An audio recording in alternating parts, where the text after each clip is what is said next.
อวันก่อนบ่ฮู้จักกันเป็นไผนั่นบ่เคยสนใจ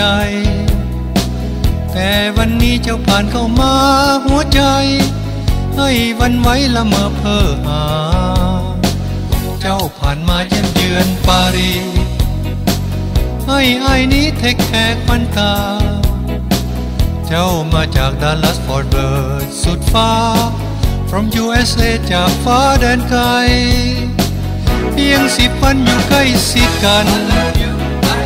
ดังเฮานั้นรู้กันแสนนานก่อนไว้เดินลอสมปารีหยอกเย้ากันไปสร้างสุขใจหาใสเปียกปานยามน้องกลับคืน USA หายว่าเวดังขาดวิญญาณน้องขึ้นไปพอมาหัวใจ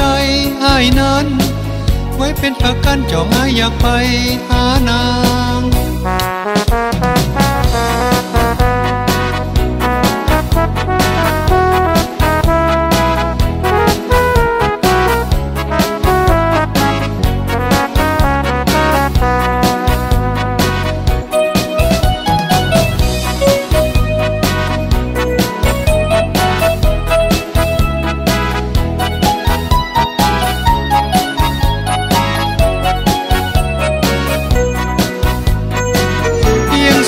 อยู่ใกล้ชิดกัน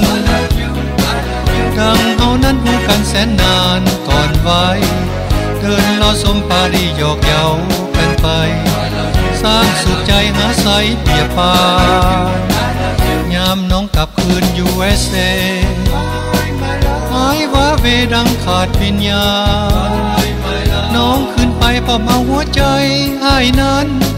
ไว้เป็นประกันจองอ้ายอยากไปหานาง